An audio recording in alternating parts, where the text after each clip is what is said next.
Welcome dear rockers, कैसे हो आप सभी। तो आज हम लेकर आ गए एक बहुत ही मोटिवेशनल लेकिन कॉमेडी ड्रामा मूवी, और हमारे हिसाब से चैनल पर इस मूवी को 5 स्टार मूवीज की लिस्ट में रखना बहुत जरूरी हो गया है, क्योंकि ये मूवी है इतनी खास। हाँ, स्टोरी का नाम है आई कैन स्पीक। तो कहानी की शुरुआत होती है बरसात की एक रात को, जब मार्केट की एक बिल्डिंग में एक आदमी उसकी दीवार को हथौड़े से तोड़ तोड़ कर उस दरार में कुछ डालता है। मास्क पहना हुआ कोई ऊपर से उसकी फोटो खींच लेता है। अगले दिन एक आदमी को दिखाते हैं जो कि आज ही नौकरी में ज्वाइन करने जा रहा है, और इस आदमी का नाम है पार्क। ट्रेन में इतनी भीड़ होती है कि एक आदमी तो उसको चुम्मी ही दे देता। जैसे तैसे उससे बचकर पार्क अपने स्टेशन पे उतरता है और सीधे पहुंच जाता है ऑफिस। वहाँ कई 100 लोग काम करते हैं और रोज ढेरों लोग वहाँ पर आते जाते रहते हैं, क्योंकि यह है सरकारी डिस्ट्रिक्ट ऑफिस। पहला दिन है तो वो सबको मिठाई बांट कर अपने डेस्क पे काम करने बैठता है। लेकिन ये देखिए, काम करने से पहले सब कुछ बहुत ही नीट तरीके से अरेंज करता है। उसकी कॉलीग तो चौंक जाती है कि कोई इतना भी साफ सुथरा होता है क्या, और वो भी एक आदमी। इस तरह वो कंफ्यूज होकर पार्क को देख रही होती है, और तब मास्क और हुडी पहना हुआ कोई डिस्ट्रिक्ट ऑफिस के अंदर आता है। एक्चुअली वो कल रात जो बिल्डिंग में फोटो खींचा था ना, यही है वो।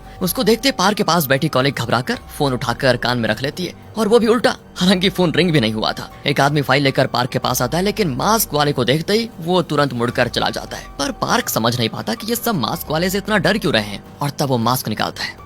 निकालता नहीं, निकालती है, और वो कोई और नहीं, एक दादी है। लो, इस दादी से इतना डर रहे थे सब, ये सोचकर पार्क अपना काम करता है। दादी सीधे डिस्ट्रिक्ट ऑफिस के चीफ के पास जाकर एक फोटो दिखाती है। चीफ कहता है कि ये क्या है दादी, कोई उस बिल्डिंग की दीवार पर सुसु कर रहा है, उसकी फोटो खींच कर लाई हो, आप बताओ। दादी कहती है ठीक से देखो, वो सुसु नहीं कर रहा, मार्केट की दीवार को हथौड़े से तोड़ तोड़ कर उसमें सल्फ्यूरिक एसिड डाल रहा है। जो बिल्डिंग एकदम स्ट्रांग है उसकी दीवार पर सल्फ्यूरिक एसिड डालकर उसे जानबूझकर खराब कर रहा है। तब चीफ के पास खड़ा आदमी कहता है कि रात को आते जाते लोग उसमें सुसु करते हैं, इसीलिए उस बिल्डिंग को तोड़कर रिकंस्ट्रक्शन करना पड़ेगा। दादी कहती है अच्छा, ये सब कहने वाले तुम कौन होते हो। वो भी कह देता है मैं उस बिल्डिंग का ओनर हूँ, और क्या। ये सुनकर तो दादी उसको गाली ही देने लग जाती है। ओनर उस बिल्डिंग को तोड़वाकर नई बिल्डिंग बनाना चाहता है, लेकिन दादी का सवाल यह है कि जब तक नया बिल्डिंग बन नहीं जाता तब तक वहाँ जो छोटी छोटी दुकानें हैं उनका क्या होगा, उन दुकानदारों की आमदनी का क्या होगा। जब तक नई बिल्डिंग बन नहीं जाती उन सबको कंपनसेशन के तौर पर एक अमाउंट दे दो, ये होती है दादी की मांग। लेकिन ओनर तो इनकार कर देता है। वो आगे कहती है कि ऊपर से जब नई बिल्डिंग बन जाएगी तो ये भाड़ा भी बढ़ा देगा, जो कि वो लोग दे नहीं पाएंगे। लेकिन दोस्तों, हुआ ये कि बिल्डिंग ओनर और कॉर्पोरेशन वालों ने मिलकर एक आदमी को हायर किया है, और उसे इस तरह पुरानी बिल्डिंग को तोड़वाकर उसमें सल्फ्यूरिक एसिड डालने को कहा हुआ है। इस तरह वो क्या करेंगे, ये बहाना करेंगे कि देखो बिल्डिंग तो टूटने वाली है, तो क्यों ना इसको पूरी तरह तोड़कर नया बनाया जाए, और उनके इसी प्लान को रोकने की दादी कोशिश कर रही है दोस्तों। लेकिन चोर के पास जाकर चोरी की कंप्लेंट करने से क्या फायदा ना, यही सोचकर दादी परेशान हो जाती है और उनसे लड़ती रहती है। तब पार्क दादी की फोटो क्लिक कर लेता है। अरे तुम मेरी फोटो क्यों ले रहे हो। वो इसीलिए दादी की हर चीज का प्रूफ चाहिए। दादी कहती कि तुम कौन हो, पहले तो मैंने कभी नहीं देखा तुम्हें इस ऑफिस में। देखो दादी, मैं जो भी हूँ, आपको इससे क्या। अगर कोई प्रॉब्लम हो तो फॉर्म भर दीजिए, हर समस्या को सुलझा दिया जाएगा। ये फॉर्म वो मैं नहीं भरूंगी, समझे। तुम मेरे साथ चलो, प्रॉब्लम लाइव दिखाती हूँ, तब ठीक कर देना उसको। पार्क कहता है कि टोकन नंबर 4 प्लीज आ जाइए। तो दादी तो टोकन नंबर 4 वाली औरत को रोक देती है कि देखो मैं यहाँ खड़ी हूँ, दिखता नहीं तुम्हें। पार्क कहता है कि दादी इस तरह नहीं चलेगा, आपको भी दूसरों की तरह टोकन लेना पड़ेगा, और उसी के हिसाब से हम आपकी अर्जी लगाएंगे। दादी को बड़ा गुस्सा आता है कि ये लौंडा ज्यादा बन रहा है, और वो सीधे पार्क का नाम देखकर कहती है कि ठीक है पार्क बेटा, मैं कल आकर तुमसे मिलूंगी। इस तरह पार्क को धमकाने वाली ध्वनि में बोलकर दादी चली जाती है। फिर पार्क चीफ से मिलता है, तो वो तो कहता है कि उस दादी से मैं खुद भी डरता हूँ यार, वो साधारण दादी नहीं है, गॉब्लिन दादी है। जानते हो अब तक उसने हमारे पास कितनी कंप्लेंट्स दी है, 8000 से भी ज्यादा।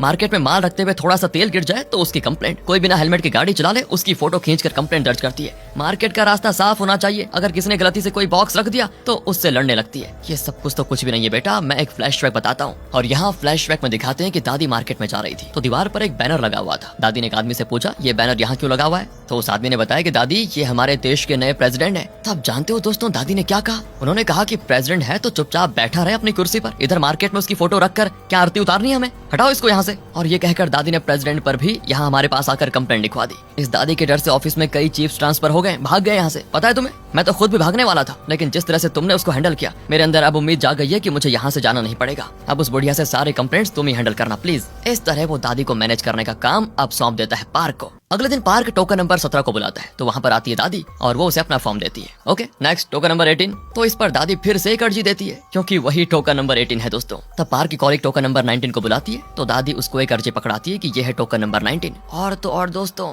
दादी के हाथ में ढेर सारे टोकन है। ये देखकर वो बौखला जाते हैं और कहते हैं कि अगर सारे टोकन आप ही ले लेंगे तो दूसरे लोग अपनी अर्जी कैसे दे पाएंगे। पार्क भी गुस्से में कहता है कि दादी एक काम करो, टोकन छोड़ो, अपनी सारी अर्जियां मुझे दे दो। तो दादी उसको एक पूरा गट्ठा पकड़ा देती है, जिसको देखकर पार्क तो बिल्कुल अधमरा हो जाता है, और तब खुशकिस्मती से उसे उसका चीफ बुला लेता है। तो पार्क अपने कॉलीग को अपनी जगह पर बिठाकर चला जाता है कि तुम निपटो दादी से। चीफ के ऑफिस में उस मार्केट बिल्डिंग का ओनर और टाउन का मेयर भी बैठे होते हैं। मेयर पार्क से सुझाव मांगता है कि हम उस मार्केट बिल्डिंग को तोड़वाकर नया बिल्डिंग बनाना चाहते हैं, लेकिन वहाँ के लोग रोक टोक कर रहे हैं। तुम्हें बताओ कि इस मैटर को कैसे सॉल्व करें। पर पार्क कहता है कि सर, हम उस बिल्डिंग के ओनर पर केस करेंगे कि वो बिल्डिंग ना तोड़वाए, वो जैसा है ठीक है। अब ओनर तो भड़क जाता है कि मुझे पर केस करोगे क्या। पार्क कहता है ये एक प्लान है सर, हम नाम के वास्ते आप पर केस करेंगे और आप कोर्ट में जाकर साबित कर देना कि वो बिल्डिंग लीगली आपकी प्रॉपर्टी है और आप जब चाहे उसे तोड़वाने का हक रखते हैं। और जब कोर्ट में ही आपके पक्ष में फैसला हो जाएगा तो मजबूरन वहाँ के लोगों को वो जगह खाली करनी ही पड़ेगी। वाह, ये तो एकदम ब्रिलियंट आइडिया है। लोगों को भी तसल्ली होगी कि चलो कॉर्पोरेशन ने हमारे हक के लिए कम से कम उस ओनर पर केस तो किया। इस तरह से कॉर्पोरेशन का जरा नाम भी हो जाएगा।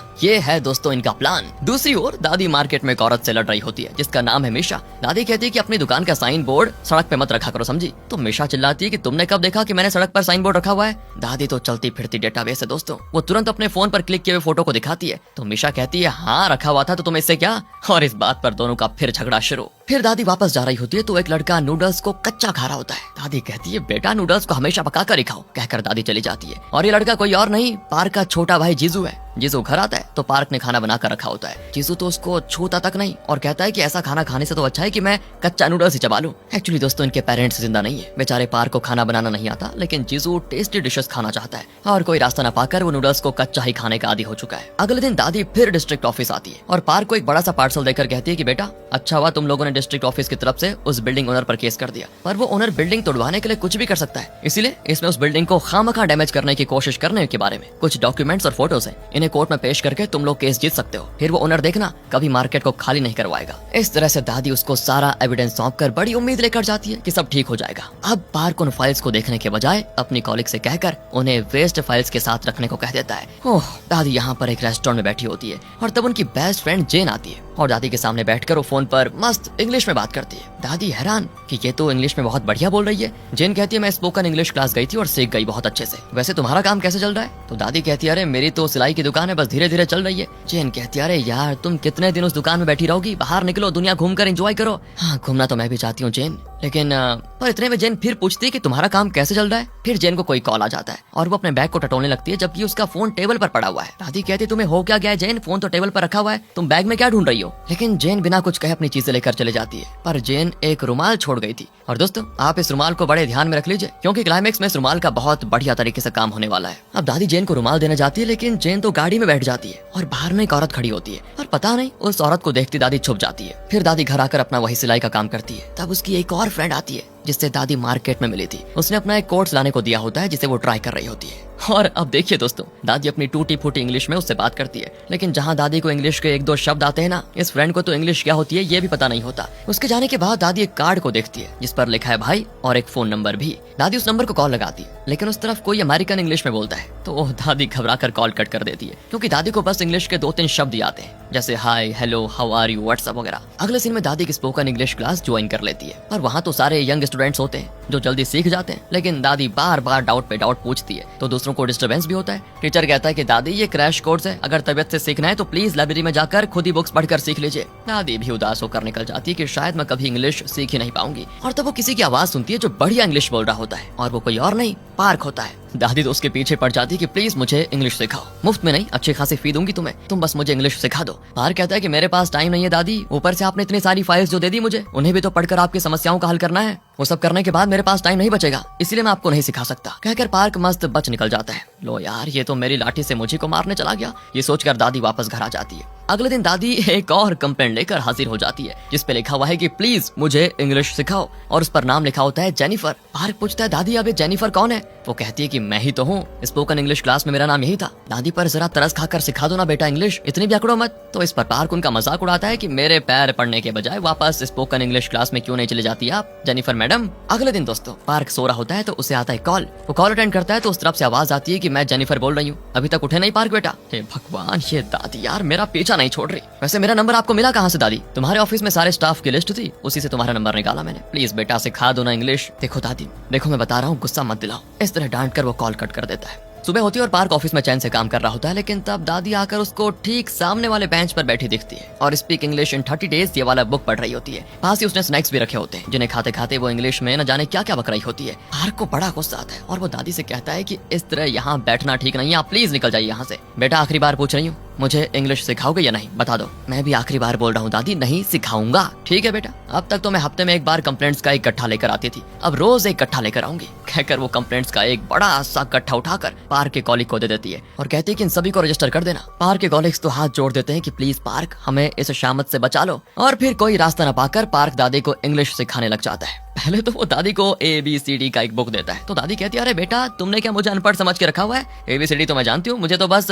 लेसन सिखाओ लेसन। पार्क को अब जरा चिढ़ भी होने लग जाती है और सोच लेता है कि मैं इस दादी के मुंह से कहलवा कर छोड़ूंगा कि मुझे इंग्लिश नहीं सीखनी। तो वो दादी को मुश्किल शब्दों वाला इंसाइक्लोपीडिया पकड़ाकर कहता है, इसके सारे शब्द याद कर लेना, फिर मैं एक टेस्ट रखूंगा और अगर उसमें आपने 80 मार्क्स ला दिए तो मैं आपको आगे की इंग्लिश सिखाऊंगा। बेचारी दादी उस बुक के मुश्किल शब्दों को ठीक से पढ़ भी नहीं पाती, लेकिन दोस्तों जैसे तैसे पढ़कर याद कर ही लेती है। टेस्ट में वो काफी अच्छा स्कोर भी करती है, लेकिन 80 मार्क्स से नीचे ही स्कोर कर पाती है। पार्क कहता है कि सॉरी दादी, सॉरी, आगे की इंग्लिश आप नहीं सीख पाएंगी। इस तरह वो बच निकलता है। दूसरी ओर मार्केट में मिशा, जो हमेशा दादी से लड़ती थी, उसकी दुकान में बिल्डिंग ओनर के गुंडे आ जाते हैं और उसे धमकाते हैं कि जल्दी इस बिल्डिंग को तोड़ने का ऑर्डर मिल जाएगा कोर्ट से, जल्दी से अपना सामान बांधो और निकलो यहाँ से। पर वो कहती है कि हम क्यों निकले, 20 साल से यहाँ दुकान चला रहे हैं और इस बिल्डिंग में कोई खराबी नहीं है जो तुम लोग उसको तोड़वा दोगे, समझे। और तब दादी आकर एक गुंडे को डांटती है कि क्यों बेटकले, औरत के साथ इतनी ऊंची आवाज से बात करते हो और सिगरेट पीकर तुमने सड़क पे फेंक दिया, कौन उठाएगा इसको, तुम्हारा बाप, इसको उठाओ और निकलो यहाँ से। दोस्तों वो गुंडा भी बूढ़ी औरत से लड़ना नहीं चाहता और चुपचाप चला जाता है। फिर दादी मिशा से कहती है कि तुम फिक्र मत करो, कॉर्पोरेशन वालों ने खुद ओनर पे केस कर लिया है, मैंने उन्हें बहुत सारे एविडेंस भी दे दिए और जरूर देखना बिल्डिंग ओनर केस हार जाएगा।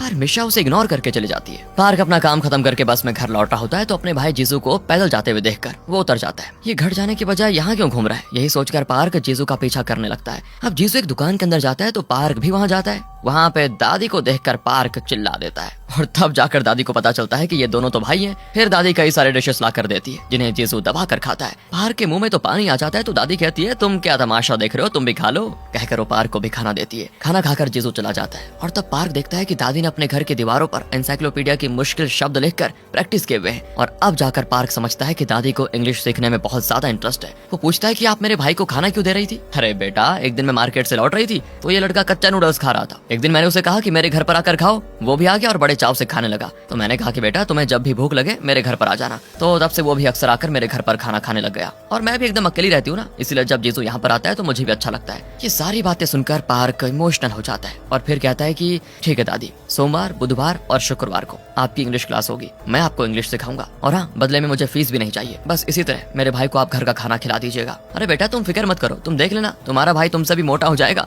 उतना टेस्टी खाना खिलाऊंगी उसको। पार्क बड़ा खुश होता है, लेकिन तब अचानक दादी इंग्लिश बुक लेकर आ जाती है और कहती है कि बेटा तुमने सोमवार, बुधवार और शुक्रवार कहा था ना, आज बुधवार है, आज से शुरू करते हैं। पार्क भी चौंक जाता है कि यार दादी तो बड़ी सुपर फास्ट है। फिर वो दादी को सिखाने लगता है तो दादी एनसाइक्लोपीडिया की मुश्किल शब्द बोलने भी लगती है। पार्क कहता है कि उन मुश्किल शब्दों को हम बोलचाल में यूज नहीं करते दादी, मैं आपको आसान शब्द सिखाऊंगा। दादी चौंक जाती कि क्या आसान शब्द भी है क्या, फिर तूने मुझे मुश्किल शब्द याद करने को क्यों दिए रे। वो क्या है ना कि अब तुम्हें क्या बताऊं दादी, छोड़ो। उसे इस तरह डगमगाते देखकर दादी समझ जाती है कि इसने मुझसे पीछा छुड़ाने के लिए ही मुश्किल शब्द मुझे याद करने को दिए और टेस्ट में फेल भी कर दिया, गधा कहीं का। खैर दोस्तों, पार्क अब उनको इंग्लिश सिखाने लग जाता है। रात को वो मार्केट में मिशा की दुकान में बैठकर ड्रिंक कर रहे होते हैं। पार्क कहता है कि सड़क पर आप एक भी बॉक्स नहीं रखने देती और कहते हैं कि इलीगल है, क्या इस तरह सड़क पर बैठकर शराब पीना इलीगल नहीं है। खैर वैसे आपका कोई पोता पोती क्यों नहीं है। अरे पार्क, मेरा कोई पोता पोती नहीं है, वैसे अब तक मेरी शादी भी नहीं हुई है, सोचती हूँ अब कर लूं। पार्क तो दादी की टांगे खींचता है कि दादी इस उम्र में आपकी शादी हो या ना हो, दुनिया को कोई फर्क नहीं पड़ने वाला। अब हफ्ते में 3 दिन वो दादी को इंग्लिश सिखाता है। फिर वो कॉफी शॉप में जाते हैं तो पार्क उनको सिखाता है कि इंग्लिश में कैसे ऑर्डर करना होता है। दादी भी बड़ी ऑर्डर करती है। फिर वो एक गेम खेलते हैं जिस दौरान इन्हें आपस में सिर्फ और सिर्फ इंग्लिश में ही बात करनी होगी। अगर गलती से भी कोरियन में बोल दिया तो माथे पे पड़ेगा मुक्का। पार्क तो मस्त इंग्लिश में बातें करता है, लेकिन दादी की बातों में अक्सर कोरियन शब्द आ ही जाते हैं बीच बीच में। तो पार्क तो उनकी उम्र का लिहाज भी नहीं करता और उनके माथे पे जोर का मुक्का मार देता है। दर्द के मारे दादी चिल्लाने लग जाती है, लेकिन दादी फिर एक मास्टर प्लान बनाती है। जब पार्क इंग्लिश में बात करता है तो दादी के समझ में आ जाता है, लेकिन फिर भी कहती रहती है I don't understand, I don't understand बेटा। गुस्से में पार्क कोरियन लैंग्वेज में डांट देता है तो दादी झूमने लगती है कि ये लो तुम फंस गए, अब कोरियन में क्यों बोले, इंग्लिश में बोलना था ना, कहकर दादी भी उसके माथे पे कस के मुक्का मारती है। फिर पार्क उनको एक बार में लेकर जाता है और कहता है कि वो जो अमेरिकन बैठे हैं ना, उनसे 3 मिनट के लिए सिर्फ और सिर्फ इंग्लिश में बात करके आओ। दादी भी कोशिश करती है, लेकिन ज्यादा देर तक टिक नहीं पाती। पर पार्क लगातार इसी तरह उन्हें ट्रेन करता है और इस बार तो दादी 3 मिनट क्या 10 मिनट से भी ज्यादा उन अमेरिकन से इंग्लिश में बात करती है। फिर वो पार्क को बताती है कि शुरू में तो मुझे मुश्किल लगा, लेकिन जब मैंने उनकी आंखों में आंखें डालकर बातें की तो एकदम आसान हो गया, इंग्लिश तो बड़ा इजी निकला। फिर पार्क अपनी लाइफ के बारे में बताता है कि मैं और मेरा भाई अपने पेरेंट्स के साथ बड़े खुश थे। मैं हायर स्टडीज के लिए फौरन चला गया। उस दौरान मेरी माँ की मृत्यु हो गई, लेकिन पापा ने मुझे कभी खबर नहीं की। उसके बाद पार्क अपनी बातें इंग्लिश में बताने लगता है और वो कहता है आगे फिर 1-2 सालों के अंदर मेरे पापा भी चल बसे। अब सिर्फ हम दोनों भाई जैसे तैसे जी रहे हैं। दादी कहती है बड़ी दुख भरी कहानी बेटा तुम्हारी। क्या कह रही हो दादी? आधे से ज्यादा तो मैंने इंग्लिश में कहा, क्या आप सब समझ गई? दादी कहती थोड़ा बहुत समझ आ गया बेटा, लेकिन तुम्हारी आवाज में जो दर्द था ना, उसी से मैं समझ गई कि तुम्हारे अंदर कितना दुख है। और दोस्तों, अब पार्क और दादी की क्लोज फ्रेंडशिप हो जाती है। पार्क और जीजू अक्सर दादी के घर पर आते जाते हैं और दादी उनको अच्छा अच्छा खाना बनाकर खिलाती है। जीजू को तो वो बड़े प्यार से अपने हाथ से खिलाती है। पार्क का भी मन करता है तो पूछता है कि दादी मुझे भी खिलाओ ना। अब दादी चिढ़ाती है, क्यों रे, तेरे हाथ नहीं है क्या, खुद खा ले। रात को वो बाहर बैठकर चांद को देखते हुए खाना खाते हैं। तब जीसू पूछता है कि दादी वैसे आप इंग्लिश सीखना क्यों चाहती हैं? तब दादी बताती कि मेरा एक छोटा भाई है, बचपन में वो मुझसे बिछड़ गया और अमेरिका में ही पला बड़ा। उसे सिर्फ इंग्लिश आती है, कोरियन लैंग्वेज नहीं आती। मुझे उससे बात करने का बड़ा मन करता है, लेकिन इंग्लिश ना आने की वजह से मैं उससे बात नहीं कर पाती। बस यही वजह है कि मैं इंग्लिश सीख रही हूँ। तब वो दादी का दुख समझ पाते हैं। फिर वो उन्हें अपने बचपन का एक फैमिली फोटो दिखाती है, जिसमें दादी, उसका छोटा भाई और उनके पेरेंट्स होते हैं। और इस फोटो के पीछे ही उनके भाई का नंबर लिखा होता है। उस दिन इसी भाई को कॉल किया था दादी ने, लेकिन क्योंकि दादी उससे इंग्लिश में बात नहीं कर पाई, इसलिए दादी ने कॉल काट दिया। उस रात दादी को सपना आता है और वो वक्त याद आता है जब वो बचपन में अपने भाई के साथ खेलती थी। अगले दिन पार्क दादी के भाई को कॉल करके कहता है, मैं आपकी दीदी का इंग्लिश ट्यूटर हूँ, वो बस आपसे बात करने के लिए बहुत मेहनत से इंग्लिश सीख रही है। लेकिन दादी का भाई कहता है कि मुझे उस औरत से बात नहीं करनी, समझे? तुम उससे कह दो कि मैं उसे भूल चुका हूँ और आइंदा कभी मुझे कॉल मत करना, कहकर वो कॉल काट देता है। लेकिन पार्क के बाद दादी को बताकर उनका दिल दुखाना नहीं चाहता। वैसे भी अब दादी को इंग्लिश सीखकर कोई फायदा नहीं होने वाला, क्योंकि वो सिर्फ अपने भाई से बात करने के लिए ही इंग्लिश सीखना चाहती थी। लेकिन भाई तो उनसे बात तक नहीं करना चाहता। इसलिए पार्क दादी से कह देता है कि देखिए, मैं प्रमोशन के लिए एग्जाम की तैयारी कर रहा हूँ और अब से आपको इंग्लिश नहीं सिखा पाऊंगा, कहकर पार्क चला जाता है। अगले दिन दादी अपनी पुरानी दोस्त जेन से मिलने हॉस्पिटल जाती। वहाँ पता चलता है कि जेन को डिमेंशिया है और उसकी याददाश्त तेजी से कम होती जा रही है। जानकर दादी को बड़ा दुख होता है। जेन कहती है कि मैं क्या कर रही हूँ, यहाँ क्यों पड़ी हुई हूँ, मुझे कुछ याद नहीं आ रहा। और तब दादी जेन को वो रुमाल दिखाती है, जिसे दोस्तों याद होगा आपको, उस दिन जेन रेस्टोरेंट में छोड़कर चली गई थी, और पूछती है क्या तुम्हें ये रुमाल याद है?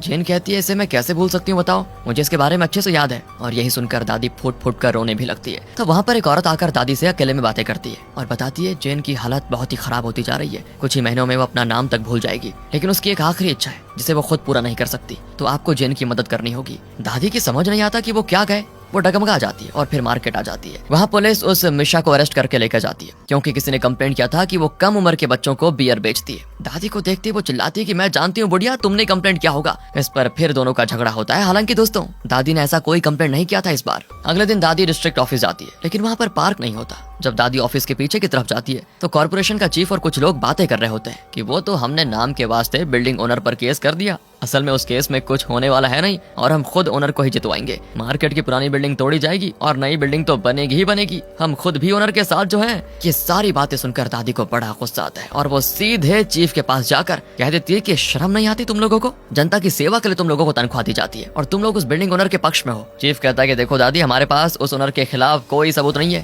दादी कहती है क्या बक रहे हो, मैंने एक इतना बड़ा गट्ठा दिया था पार्क को, उसमें उस ओनर के खिलाफ ढेरों एविडेंस थे। ये कहकर दादी सीधे ऑफिस के अंदर पार्क के कॉलीग से कहती है कि उस दिन मैंने पार्क को जो डॉक्यूमेंट्स फोटोज वगैरह दिए थे वो मुझे वापस करो। लेकिन वो कहती है पार्क ने उसको वेस्ट फाइल्स के साथ रखने को कहा था और हमने वेस्ट फाइल्स के साथ उसे भी डिस्ट्रॉय कर दिया। दादी तो आक्रोश में चिल्लाती है कि पार्क को फोन करो अभी क्या भी और यहाँ बुलाओ उसको। पार्क भी वहाँ पर आता है तो दादी उसकी शर्ट पकड़कर घुराती है कि तुम्हारी हिम्मत कैसे भी ये सब करने की, नाम के लिए कोर्ट में केस करो और जनता को उल्लू बनाओ, ये सब था ना तुम्हारा प्लान? मेरे साथ रहकर तुमने मेरी कब्र खोद दी धोखेबाज कहीं के। पर पार्क कहता है कि देखिए दादी, वो बिल्डिंग उस ओनर की है, अगर वो उसको तुड़वाकर नई बिल्डिंग खड़ी करना चाहता है तो उसे कोई नहीं रोक सकता, लेकिन आपकी दुकान को डैमेज नहीं किया जाएगा। आपकी दुकान के पहले जो दुकान है सिर्फ वहीं तक तोड़वाया जाएगा। बेवकूफ कहीं के, तुम्हें क्या लगता है कि मैं अपनी दुकान बचाने के लिए इतनी कंप्लेंट्स करती हूँ? मैं उस मार्केट के हर दुकानदार के लिए लड़ रही हूँ, समझे? दादी, आप उनके लिए लड़ रही हैं, लेकिन वो आपके बारे में एक पल के लिए भी नहीं सोचेंगे, याद रखना। इस तरह दोनों बहस करने लगते हैं। जीसू भी ये सब देख रहा होता है और तब पार्क कहता है कि अब से आपको इंग्लिश भी सीखने की जरूरत नहीं पड़ेगी दादी, क्योंकि मैंने आपके भाई को कॉल किया था, उसने तो कह दिया कि वो आपको जानता तक नहीं और ना ही वो आपसे बात करना चाहता है, भूल चुका है वो आपको। इस तरह पार्क दादी को सच बता देता है तो दादी टूट जाती है बेचारी। जीसू को पार्क पर भी बड़ा गुस्सा आता है। घर आकर वो पार्क से कहता है कि तुम क्या कर रहे हो, कुछ अंदाजा है भी तुम्हें भैया? दादी ने मुझे खाना खिलाया और तुमने क्या किया, उनका दिल तोड़ दिया, और ऐसा पाप करके तुम खुश भी हो, है ना? देखो आइंदा मुझसे बात मत करना, कहकर जीसू भी चला जाता है। एंड तब पार्क रियलाइज करता है कि दादी ने अपने लिए कभी नहीं सोचा, वो हमेशा दूसरों की भलाई सोच रही थी। अब वो दादी के दिए हुए कुछ डॉक्यूमेंट्स को देखता है जो शायद उसने बचा कर रखे हुए थे। दूसरी ओर मार्केट में ओनर के गुंडे फिर आकर मिश्रा से लड़ते हैं और कहते हैं कि एक बार तो बच्चों को बियर बेचने के जुर्म में हमने तुम्हें अंदर करवा ही दिया और जगह खाली नहीं करोगी तो कोई और झूठा इल्जाम लगा लेंगे तुम पर। तब जाकर वो समझ पाती है कि उस पर दादी ने नहीं बल्कि इन लोगों ने कंप्लेंट किया था। वो गुस्से में उस गुंडे को मारने जाती है लेकिन वो हट जाता है और वो बेचारी नीचे गिर जाती है। वो ये भी कहता है कि अभी इस बिल्डिंग को खाली कर लो चुपचाप, लेकिन तब पार्क आकर कहता है कि कोर्ट में जब तक केस चल रहा है तब तक ये लोग यहीं पर रहेंगे और तुम जो ये गुंडागर्दी कर रहे हो ना वो इलीगल है, चुपचाप फुटो यहाँ से वरना मुंह तोड़ दूंगा। गुंडा भी चला जाता है लेकिन वो बिल्डिंग ओनर को कॉल करता है और फिर ओनर का आता है कॉल कॉर्पोरेशन ऑफिस में। फिर क्या था दोस्तों, कॉर्पोरेशन ऑफिस का चीफ पार्क को कॉल करके डांटता है कि तुमने खुद आइडिया दिया था और अब तुम खुद ही उस आइडिया को मिट्टी पे मिला रहे हो। पार्क कहता है कि हाँ मैंने आइडिया दिया था लेकिन आप सरकारी ऑफिसर होकर जनता के खिलाफ काम ही क्यों कर रहे हैं। यहाँ लोगों के साथ बहुत बुरा हो रहा है, उनकी मदद करने के लिए ही सरकार मुझे सैलरी देती है, मैं तो उन्हीं के पक्ष में हूँ। ये सुनकर वहाँ के सभी लोगों को अब पार्क पर विश्वास हो जाता है और कहते हैं कि तुम जैसा ईमानदार ऑफिसर डिस्ट्रिक्ट ऑफिस में हो तो फिर हमें चाहिए क्या। डिस्ट्रिक्ट ऑफिस के अगले चीफ तुम ही बनोगे बेटा। वहाँ दादी जेन से मिलने जाती है जो कि सब कुछ पूरी तरह से भूल चुकी है। दादी कहती है तुमने मुझे दुनिया घूमने को कहा था ना, सो मैं घूमने तो जरूर जाऊंगी लेकिन उससे पहले तुम मुझसे पहले की तरह बात करो प्लीज। लेकिन जेन एकदम चुपी रहती है क्योंकि वो दादी को पहचानती तक नहीं। तब एक औरत आकर दादी को एक लेटर देकर कहती है जब जेन पूरे होश में थी तब उसने लेटर लिखा था। लेटर पढ़कर दादी का मन अशांत हो जाता है और बड़ी दुखी भी। तब एक जर्नलिस्ट वहाँ पर आता है और कहता है कि दादी हमें उस घिनौने सच को दुनिया के सामने रखना होगा। लेकिन वो औरत उसे रोक लेती है कि प्लीज उस बारे में उनसे कोई बात मत कीजिए। लेकिन दादी कहती कोई बात नहीं, बोलने दो उसको। इतने सालों से जो बात मैं और मुझ जैसी कई औरतों ने दिल में दबाकर अंदर ही अंदर रखा हुआ था उसे अब खुलेआम बताना होगा, उसे छुपाकर कोई फायदा नहीं। और यहाँ दादी अपनी लाइफ के पास्ट के उस पन्ने को खोलती है जिसे उन्होंने कई साल पहले बंद करके रख दिया था। उस पन्ने में छुपी है युद्ध के बारे में जो वीर गाथाएं बनती है, उनके पीछे छुपी हुई एक घिनौनी गंदी घटना। और उस सच के बारे में एक न्यूज़पेपर आर्टिकल भी छपता है। तब साल था 1943 यानी कि 1943 और दादी जिनका नाम था योंगसू वो महज 13 साल की बच्ची थी। उस वक्त वर्ल्ड वॉर 2 चल रहा था और जापान ने कोरिया पर अपना कब्जा जमा के रखा हुआ था और ऐसे में जापानीज सोल्जर्स की मर्दांगी को दाना डालने के लिए और उनकी एंटरटेनमेंट के लिए, उन्हें सेक्सुअली खुश रखने के लिए जापानी सरकार ने एक गंदा और घटिया कदम उठाया। जापानी सरकार ने जापानी सोल्जर्स को खुली छूट दे दी कि वो जिस देश पर हमला करके वहाँ युद्ध करेंगे वहाँ की लड़कियों और औरतों को सेक्सुअली अब्यूज कर सकते हैं, छोटी लड़कियों तक के साथ वो कुछ भी कर सकते हैं। इसकी छूट दे रखी थी जापानी सरकार ने, तो कोरिया की छोटी लड़कियों तक को सोल्जर्स बेझिझक उठा ले जाते और उन्हें टॉर्चर करते, उनके साथ जबरदस्ती सेक्स करते। उन लड़कियों को वो कंफर्ट वीमेन कहने लगे। उन लड़कियों में से एक थी 13 साल की योंगसू। वो महज बच्ची थी लेकिन उस उम्र में उसने जो टॉर्चर सहा वो शब्दों में नहीं बताया जा सकता। इतने सालों से दादी ने उन दिनों की यादों को मन के किसी कोने में दफना के रखा हुआ था, लेकिन अब उस जर्नलिस्ट के सामने वो सब कुछ बता देती है और वही न्यूज़पेपर में छपता भी है। उस आर्टिकल को मार्केट के लोग, कॉर्पोरेशन ऑफिस के लोग सभी पढ़ते हैं। पार्क तो एकदम शॉक में होता है कि इतना बड़ा और दर्दनाक सच अंदर ही अंदर दबाकर दादी कैसे जीती रही। दूसरी ओर दादी अपनी माँ की कब्र के पास बैठी होती है और कहती है माँ मैंने तो ठान लिया था कि मरते दम तक ये सच किसी को नहीं बताऊंगी, लेकिन क्या करूं, मेरा इकलौता खून का रिश्ता है मेरा भाई, लेकिन जब वही मुझे देखना तक नहीं चाहता तो मेरे जीने का कोई मतलब नहीं रहा। इसलिए वो सच जो इतने सालों से मेरे मन में बोझ बनकर था उसे मैंने बाहर निकाल दिया, पूरी दुनिया को बता दिया। फिर दादी मार्केट आ जाती है और अपनी मार्केट वाली उस फ्रेंड को देखकर हंसती है लेकिन वो मुंह मोड़कर चली जाती है। दादी को लगता है कि शायद न्यूज़पेपर पढ़कर ये मुझे बहुत ही गंदी औरत समझने लगी है, इस वजह से दादी को बड़ा दुख होता है और वो घर आ जाती है। तब पार्क आता है और कहता है कि सॉरी दादी मुझे माफ कर दो। अरे तुम माफी क्यों मांग रहे हो बेटा, बोलो खाना खाओगे। पर पार्क कोई जवाब नहीं दे पाता और उसके मुंह से लगातार बस यही निकलता है आई एम सॉरी दादी। दादी भी उसके पास आकर उसे गले से लगा लेती है और तब पार्क जी खोलकर रोने लग जाता है। फिर दोनों बैठकर बात कर रहे होते हैं और तब दादी उसको एक पुरानी फोटो दिखाती है कि बेटा मैं उन दिनों को भूल जाना चाहती थी लेकिन इस फोटो को मैंने कभी फेंका नहीं। 60 साल से मैंने ये फोटो किसी को नहीं दिखाई, पहली बार तुम्हें दिखा रही हूँ क्योंकि न जाने क्यों तुम्हें दिखाकर मेरा जी हल्का हो गया है। ये मेरी फ्रेंड है जेन, इसने उस वक्त मेरी जान बचाई थी लेकिन अब उसको डिमेंशिया हो गया है और वो सब कुछ भूलकर हॉस्पिटल में पड़ी हुई है। कहकर दादी पास्ट की बातें शेयर करती। 1943 में जब वर्ल्ड वॉर 2 चल रहा था तब जापानीज आर्मी ने कोरिया पर कब्जा जमा लिया था। जापानीज सोल्जर्स कोरिया की छोटी छोटी लड़कियों को दिन दहाड़े उठा ले जाते और अपने कैंप में ले जाकर फिजिकली अब्यूज करते, ऊपर से तरह तरह के टॉर्चर्स भी करते। दादी ने यानी योंगसू ने वो सारे टॉर्चर सहे, लेकिन जब ये सब उसके बर्दाश्त के बाहर हो गया तो उसने अपनी जान लेने का फैसला किया। वो खुद को फांसी लगाने वाली थी लेकिन तब जेन ने उसको रोका था। योंगसू रोने लगी कि मुझे मत रोको, मैं मर जाना चाहती हूँ, लेकिन जेन ने कहा कि तुम मर गई तो मैं भी मर जाऊंगी, तुम्हारे अलावा मेरा है ही कौन। जब इतना गंदा काम करने वाले ये सोल्जर जिंदा रह रहे हैं तो हम क्यों ना रहें। इस तरह दोनों अपने दुख को शेयर करके बहुत रोती भी है। दोनों सोचती हैं कि हमारी जिंदगी जरूर बदलेगी। इसी उम्मीद के साथ योंगसू और जेन मिलकर जिंदगी का सामना करने लगे। उन्होंने एक रुमाल बनाया और एक दूसरे को प्रॉमिस किया था कि हम अपना दुख दर्द, आंसू, पसीना, खून सब इस रुमाल में पहुंच लेंगे। मरते दम तक हम इस रुमाल को संभाल कर रखेंगे। क्योंकि दोस्तों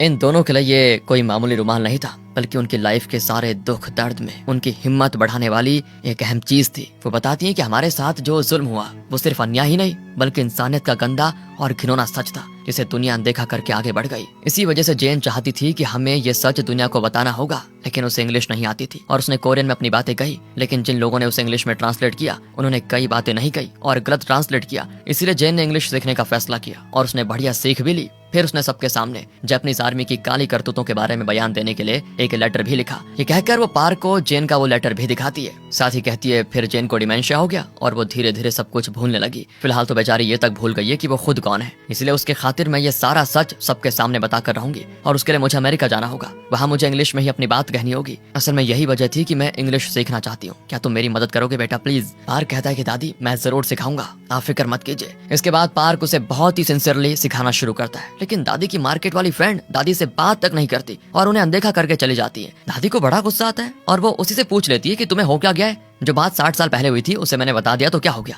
उसके लिए क्या तुम मुझे बुरी औरत समझती हो और इसीलिए मुझसे बात नहीं करती? तब उनकी फ्रेंड मुड़ती है तो पता चलता है कि वो रो रही है। वो कहती है मैं बहुत दुखी हूँ, इतने साल से मैं आपको जानती हूँ, हम दोनों कितनी अच्छी दोस्त थी। इतने सालों से मैं आपके साथ अपनी जिंदगी का हर दुख शेयर कर रही थी, लेकिन आप ही मुझे पराया समझ रही थी। इसीलिए तो इस बात को आपने मुझसे भी छुपा कर रखा। आपको मुझ पर विश्वास नहीं था क्या? इसीलिए आपने मुझे नहीं बताई ना ये सारी बातें। इसी बात का मुझे गुस्सा है और इसीलिए मैंने आपसे बात नहीं की। दादी कहती है देखो ऐसा नहीं है, तुम्हारे अलावा मेरा यहाँ पर है ही कौन? तुम भी मुझसे गुस्सा रहोगे तो मैं क्या करूंगी बताओ? वो कहती है इतने दिन तो आप अकेले ही अपनी लड़ाई लड़ती रही, लेकिन अब मैं भी आपके साथ हूँ। कहकर वो दादी को गले लगा लेती है और पहली बार दादी दिल खोल कर रोती है। दोस्तों अब दादी अमेरिका जाने वाली है और वहाँ उस लेटर में लिखी बातों को यानी जेन की लिखी बातों को इंग्लिश में कहने जा रही है। इसीलिए वो उस लेटर को अच्छे से पढ़कर उसे इंग्लिश में याद भी कर लेती है। डिस्ट्रिक्ट ऑफिस के लोग भी अब दादी को बहुत सपोर्ट करते हैं और उन्हें उस स्पीच की रिहर्सल भी करवाते हैं। उस रात दादी अपने घर का दरवाजा खोलती है तो एक लेटर आकर गिरता है। उसमें लिखा है कि आप अमेरिका जाने वाली है ना, उसके लिए आपको सेफ जर्नी और कुछ पैसे भी होते हैं साथ में। दादी बाहर आती है कि किसने डाला होगा तो वहाँ पे बैठी होती है मिशा और वो दादी से कहती है मुझे माफ कर दीजिए। दादी बड़ी खुश होती है क्योंकि अब मार्केट के सभी लोग भी उसे सपोर्ट कर रहे थे। अगले सीन में दादी अमेरिका जाती है। पार्क उनके साथ नहीं गया होता है बल्कि वो कोरिया में ही है। वो न्यूज में देखता है कि दादी जिस मीटिंग में उस लेटर को पढ़ने जा रही है वो मीटिंग कैंसिल हो गई है क्योंकि जापानी सरकार ने दावा किया है कि दादी एक कंफर्ट वीमेन थी ही नहीं, बस कंफर्ट वीमेन को मिलने वाले कंपनसेशन के पैसों की खातिर और जापानी सरकार और आर्मी पर लांछन लगाने के लिए वो झूठा बयान दे रही है। ऐसी बातें बाहर चल रही होती है। लेकिन अब दादी को साबित करना पड़ेगा कि वो भी जेन की तरह एक कंफर्ट वीमेन थी। पार्क तुरंत दादी को कॉल करके पूछता है कि जेन ने कैसे साबित किया कि वो कंफर्ट वीमेन थी। दादी बताती है कि उस वक्त हम दोनों बहुत छोटी थी जब जापानीज आर्मी का टॉर्चर खत्म हुआ और हमें रेस्क्यू किया गया। तो जेन ने एक वेरिफिकेशन पर साइन किया था कि वो एक कंफर्ट वीमेन रह चुकी थी, लेकिन मैं नहीं जानती थी कि कोई मुझे कंफर्ट वीमेन समझे और मेरे बारे में जाने, इसलिए मैंने उस वेरिफिकेशन पे साइन नहीं किया। मुझे नहीं पता था कि वो छोटी सी बात मुझे इस तरह की दुविधा में डाल देगी। अब पार्क को एक तरकीब सोचती है और वो अपने ऑफिस में चिल्लाता है कि दादी को हमारी मदद की जरूरत है, हम सब एक पिटीशन पर साइन करेंगे और दूसरे आम लोगों का साइन भी लेंगे कि दादी सच में जापानीज आर्मी की घिनौनी हरकतों से पीड़ित हुई थी और वो एक कंफर्ट वीमेन थी। मार्केट के लोग भी वहाँ आते जाते कस्टमर से उस पिटीशन पर साइन ले लेते हैं। फिर पार्क उस पिटीशन को ले जाकर अपने चीफ और मेयर से भी अप्रूवल ले लेता है। अब कोरियन सरकार खुद दादी को एक कंफर्ट वीमेन के तौर पर अप्रूव कर देती है और इस सबूत के रहते जापानी सरकार इंकार नहीं कर सकती और अमेरिका में वो मीटिंग शुरू करती है। वहाँ दादी की तरफ से दूसरी कंफर्ट वीमेन भी आई होती है, लेकिन कुछ लोगों के पास तो उनका कोई ठोस सबूत नहीं होता और इसी वजह से जापानीज सोल्जर्स ये कहकर उन्हें चुप करा देते हैं कि जापानीज आर्मी और सरकार को बदनाम करने और खुद कंपनसेशन का पैसा पाने के लिए ये औरतें खुद को कंफर्ट वीमेन बता रही हैं। लेकिन फिर आती है दादी की बारी। वो पूछते हैं कि अब आप बात कीजिए योंगसू, वैसे आप इंग्लिश में बात कर पाएंगे क्या? दादी कहती है यस आई कैन स्पीक और वो सबके सामने आकर खड़ी होती है, लेकिन बहुत नर्वस भी होती है और उनके मुंह से शब्द नहीं निकलते। और तब पार्क वहाँ पर आ जाता है। वो जानता था कि दादी इस तरह नर्वस हो सकती है। वो बाहर से चिल्लाता है कि दादी हाउ आर यू?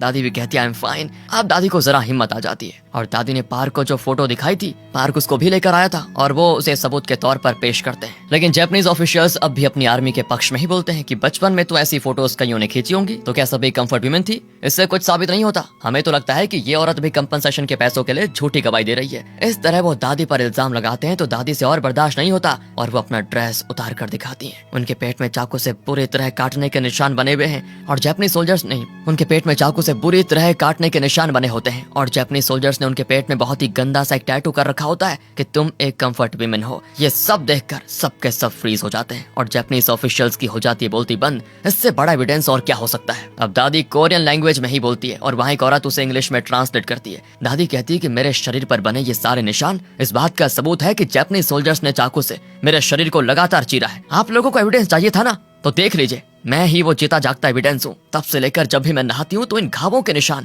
और टैटू को देखकर बार बार नरक में बिताए हुए उन दिनों की याद आती है मुझे। उन दिनों के दृश्य मेरी आंखों के सामने आ जाते हैं। मेरी तरह और भी कई औरतों ने ये दर्द, ये दुख, ये वेदना झेली है। उस वक्त मेरी उम्र क्या थी? महज 13 साल। अपने देश की सीमा और ताकत को बढ़ाने के लिए लड़ते हुए उन वीर जापानी सोल्जर्स को इस बात का लिहाज नहीं था कि मैं एक छोटी बच्ची थी। मेरी तरह और न जाने कितनी बच्चों को उन सोल्जर्स ने नरक दिखा दिया। दोस्तों, ये सारी बातें सुनते सुनते वो लोग कांप उठते हैं। फिर दादी जेन के उस लेटर को इंग्लिश में पढ़ती है और ये कोरिया में लाइव दिखाया जाता है। हॉस्पिटल में जेन भी उसको देख रही होती है और उन्हें अब वो पुरानी बातें याद आ जाती हैं। वो बहुत खुश होती है कि जो मैं करना चाहती थी लेकिन कर नहीं पाई, वो मेरी फ्रेंड कर रही है और वो भी मेरे लिए। मार्केट में भी सब देख रहे होते हैं। दादी की मार्केट वाली फ्रेंड तो रोने लगती है। यहाँ दादी कहती है, और जापानी सरकार को लगता है कि हम उनके कंपनसेशन के पैसों के लिए झूठ बोल रही हैं। लेकिन आज मैं कहना चाहती हूँ कि मुझे कंपनसेशन नहीं चाहिए। उससे ना तो हमारे शरीर पर और ना मन पर लगे घाव भरेंगे और ना ही हमारा खोया हुआ वो बचपन लौट पाएगा। मेरी बस एक ही मांग है कि दुनिया के सामने जापानीज आर्मी और सरकार हम कंफर्ट वुमेन से माफी मांगे कि हाँ, जो हमने उन औरतों के साथ किया, उन्हें कंफर्ट वुमेन बताकर उन्हें जो एक्सप्लॉइट किया, जो अब्यूज किया, वो बड़ा जुर्म था और हमें उस घिनौने जुर्म का पछतावा है। हम कंफर्ट वुमेन ने जो सहा वो किसी और को सहना ना पड़े, बस मुझे और कुछ नहीं चाहिए। इस तरह से दादी अपना स्पीच समाप्त करती है और वहाँ सभी अप्लॉज करते हैं। पार्क बड़ा खुश होता है कि दादी ने न सिर्फ अपनी बात दुनिया को बताई बल्कि इंग्लिश में इतना बढ़िया स्पीच दिया उन्होंने। कई देशों से आए हुए लोग दादी को कांग्रेचुलेट करते हैं कि आपने सच बताने की हिम्मत की। लेकिन जापानीज ऑफिशियल्स तो दादी की इंसल्ट करते हैं कि इतना दमदार स्पीच देने के लिए कितने पैसे चाहिए तुम्हें। लगता है इतने एविडेंस पेश करने के बाद भी वो खुद को अच्छा साबित करने पे तुले हुए हैं। पार्क तो उनको मारने जाता है लेकिन दादी उसको रोककर जापानीज ऑफिशियल से कहती है कि अपने पैसे तुम खुद चाट कर खा लेना, मुझे नहीं चाहिए। तुम्हारी आर्मी और सरकार ने जो किया ना, उसके लिए तुम लोगों के मुंह से मुझे बस माफी के 2 शब्द सुनने हैं, जिसे सुनकर मेरी तरह घुट रही कंफर्ट वुमेन को कम से कम थोड़ा सा चैन तो आ जाए। लेकिन जापानीज ऑफिशियल पर कोई असर नहीं पड़ता और वो चले जाते हैं। पार्क कहता है कि दादी, आपने बढ़िया स्पीच दिया और इसी खुशी में मैं आपके लिए गिफ्ट रखा हुआ है। कहकर पार्क दादी को एक कमरे में लेकर जाता है। दादी एकदम शॉक, क्योंकि वहाँ होता है दादी का भाई। दादी तो खुशी के मारे उसको गले लगा लेती है और कोरियन लैंग्वेज में पूछती है, तुम कहाँ चले गए थे? मैंने तुम्हें कितना मिस किया। वो कोरियन नहीं जानता लेकिन दादी की आवाज से उसको समझ आ जाता है कि इतने दिन दादी उससे मिलने के लिए कितना तड़प रही थी और लाइफ में उन्होंने कितने दुख झेले और भाई को देखकर वो कितनी खुश है। वो कहता है, आई मिस यू। दादी भी आई मिस यू कह देती है। भाई कहता है कि पार्क ने मुझे कॉल करके तुम्हारे बारे में सब कुछ बताया था। सच में मैंने बहुत बड़ी गलती कर दी, प्लीज माफ कर दो दीदी। पार्क ने उनके लिए इतना कुछ किया, इस वजह से वो पार्क से भी बहुत खुश होती है। अगले सीन में वो वापस आ चुकी थी और मार्केट में टहल रही होती है। आजकल वो ज्यादा कंप्लेंट नहीं करती क्योंकि उनको देखकर सभी खुद ब खुद अपनी गलतियां ठीक कर लेते हैं। एक आदमी सिगरेट नीचे फेंकता है लेकिन इससे पहले कि वो जमीन को छूता, वो उसे पैर पर पकड़कर कहता है कि देखा दादी, मैंने नीचे नहीं गिरने दिया, प्लीज डिस्ट्रिक्ट ऑफिस में मेरी कंप्लेंट मत कर देना। अब दादी दोस्तों पार्क और जीजू को अपने पोते मानती है और सभी एक साथ रहते हैं। और जैसा दादी की फ्रेंड चेन चाहती थी, दादी अब दुनिया घूमने निकल जाती है। एक देश में उनके पासपोर्ट को देखकर वो कहते हैं कि वाह दादी, लगता है कई देशों में जाने का इरादा है आपका। वैसे आपको इंग्लिश आती है क्या? दादी कहती है, आई कैन स्पीक। और इसी के साथ दोस्तों ये गजब की मूवी होती है यहाँ पर खत्म। रुकिए जरा, ये रियल लाइफ स्टोरी है। यही है वो रियल दादी यानी योंगसू। सबके सामने इन्होंने अपने साथ हुए अन्याय का पर्दाफाश किया, लेकिन इसके बावजूद भी जापानी सरकार ने आज तक कंफर्ट वुमेन से अपनी ओपन अपोलॉजी नहीं की। ये सिर्फ जापानीज आर्मी की बात नहीं है दोस्तों। जहाँ भी युद्ध होता है, फिर चाहे वहाँ कुछ भी हो, जैसे जमीन, नेचुरल रिसोर्सेस, पावर, उन पर अपना कब्जा पाने के लिए देश युद्ध करते हैं। लेकिन उन देशों की औरतों के साथ क्या होता है, ये शायद इतिहास के पन्नों में कहीं दूर दूर तक भी छपा नहीं है, क्योंकि इंसान के इतिहास में औरतों और कमजोर इंसानों को महज एक इस्तेमाल की चीज के दर्जे से ज्यादा और कुछ नहीं मिला। आपका क्या ख्याल है? कमेंट करके